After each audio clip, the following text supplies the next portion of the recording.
Hey, this is Mrs. Davis. We're doing lesson 1-5, polynomial functions and complex zeros for AP Pre-Calculus. This is video 4, and we're on example 7. So example 7 has us jump to kind of back to factoring over the reals. So you still have to know how to factor over the reals, even if you don't have a complex number. And so this has a lot of review in it, so pay attention if you're not the best at solving equations, polynomial functions with higher degrees. Okay, so they tell us x is a real zero of the function. So write this function as a product of linear and irreducible quadratic factors. So if it ends up with a quadratic, we don't have to find the imaginary. So remember that, how that's written. That means you're good to go. You don't have to go figure out what the imaginary ones are. So there's a difference when it says find all of them or when it says find the linear and then irreducible quadratic. And so I'll show you what that means. Okay.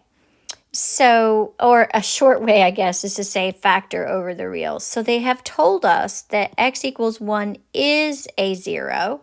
So we need to find the other factors. So we're going to use synthetic division because it gave us 1. So to reduce that polynomial, we're going to put the 1 in the little box, and that's because this number is always what the actual 0 is. And then we're going to pull off our coefficients here using synthetic division. 3, -2, -7, and 5. So 3, not -2, -1, -7, and 5. And we have all our terms. So that's how the synthetic will look. Bring down the 3. 3 times 1 is 3. -1 plus 3 is 2. 2 times 1 is 2, and so you get a -5, and then a -5 times 1 is -5, and you should get a 0 because they told you, this is the remainder, okay? They told you that it was a factor, okay, or a 0. So we now have x minus 1 as a factor. That's what this one was. And we have our depressed polynomial. That's what this is called, that's left over. And it's going to be 1 degree less. So this would be 3x squared plus 2x, these are the coefficients, minus 5. So now I have that, 3x squared plus 2x minus 5. Okay, and so now we see if we can factor this over the reals. And it looks like just by trial and error, these are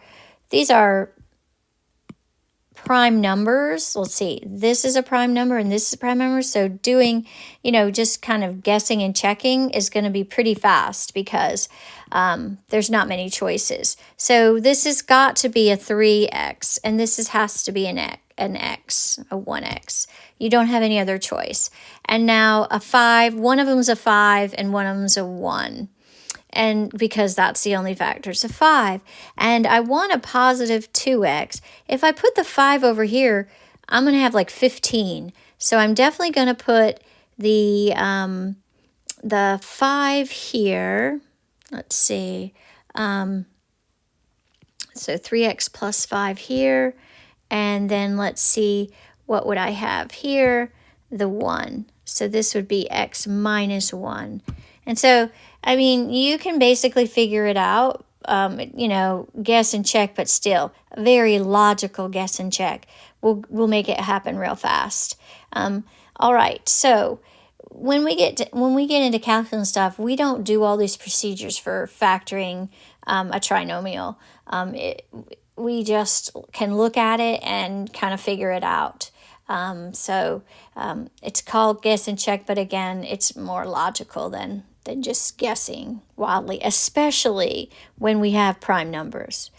So if you can just check to make sure you did it right, that's 3x squared minus 3x plus 5x would give you your positive 2x and then minus 5.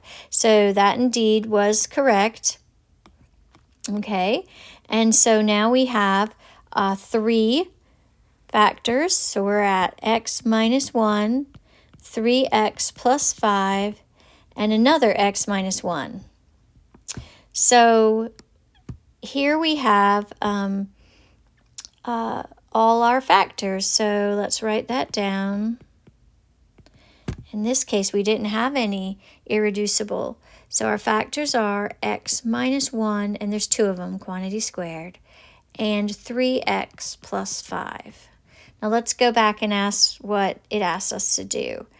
It says this is 0, factor over the real numbers. So a product of linear and irreducible. So we're going to say that that's equal to f of x, because there's your product for the function of linear and irreducible quadratic factors. So that would be the answer to that one. Okay, so don't forget there's a lot of math I did in there, synthetic division, factoring over here. So make sure you understand all that and practice it. All right, we're kind of on to topic 2 here for the lesson. We're going to talk about symmetry and odd and even. And again, this should be review, but again, it might have been a while or you might have forgotten. So let's just talk about odd and even numbers or functions.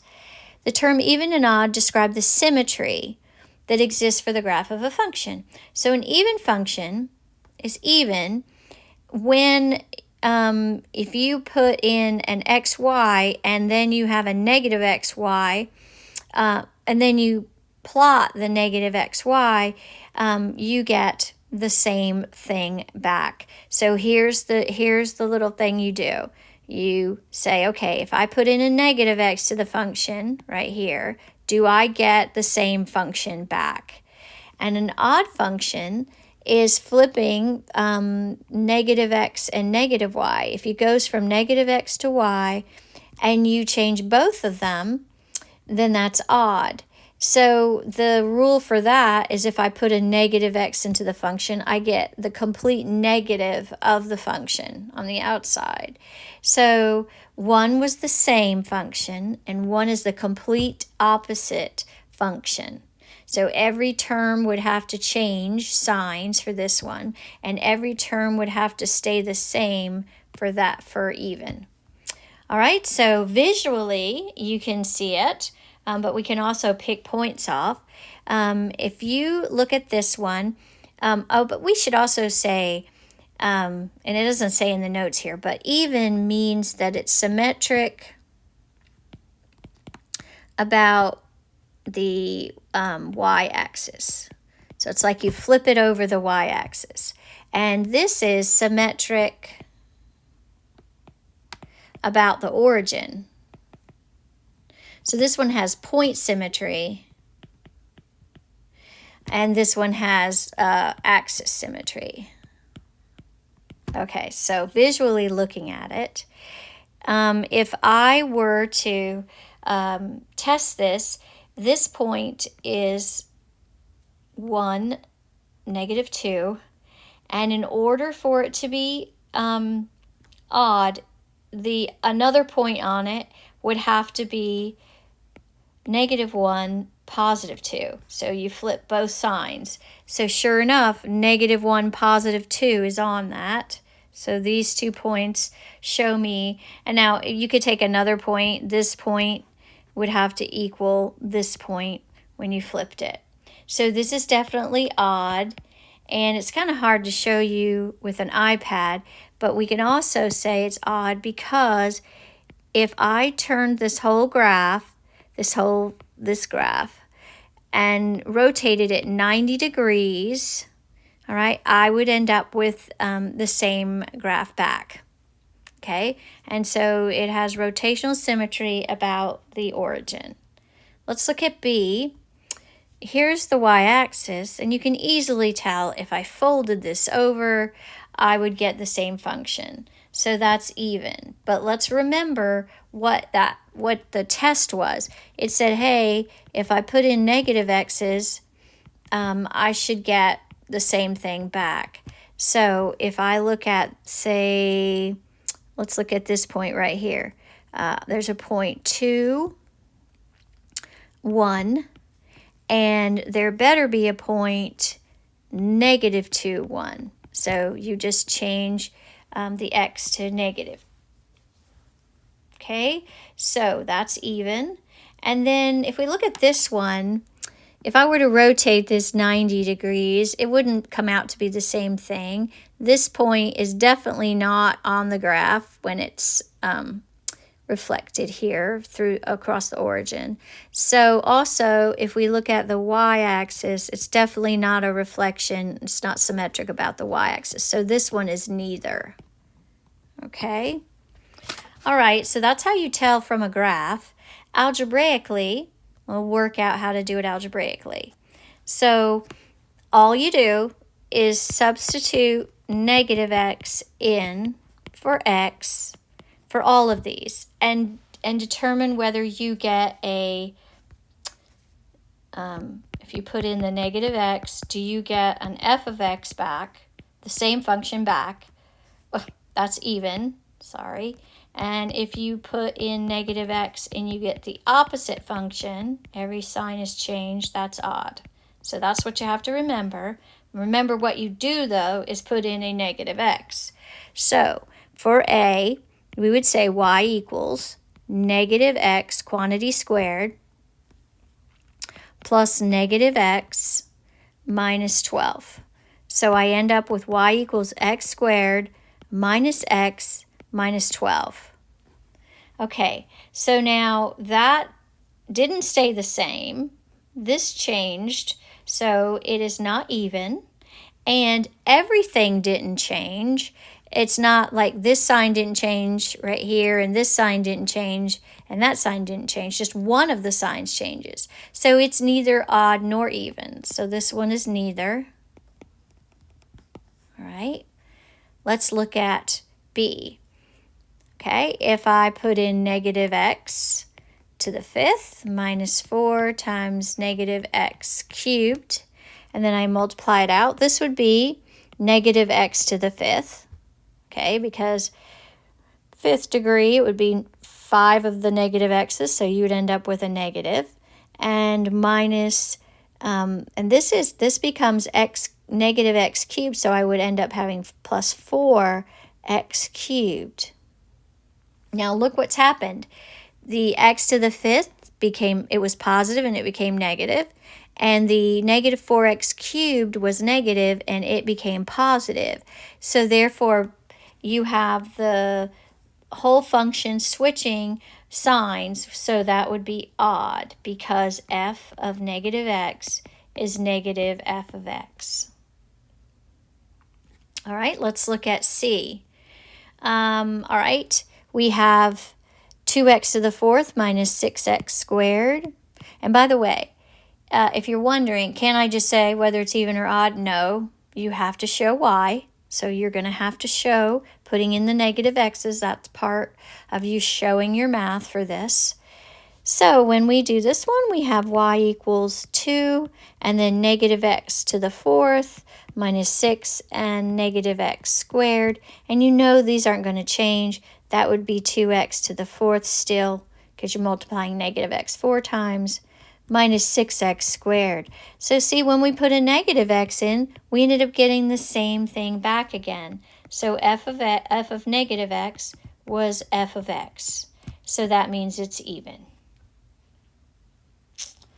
All right, and last one for this video is example 10. Determine the symmetry, if any, that the graph of the function will exhibit where it's 9x minus x cubed. Now, if you put a -x in here, all right, that would become -9. And if you put a -x in here, it would be a plus x cubed. So let's show that it's going to be odd. So we're going to do the math. Y equals 9 times -x minus -x cubed. So y equals -9x plus x cubed. All right, and so because f of negative x is equal to negative f of x, then the function, it's really an equation, but you can say either one in this case. But then the function is odd, and odd means symmetric, because it asks about the symmetry. Symmetric about the origin. So you have to know both those things. Odd means it's symmetric about the origin. So say both of those things. It's odd because of this, and that also means if we're asking about the symmetry, it's symmetric about the origin. All right, I'll stop this video there.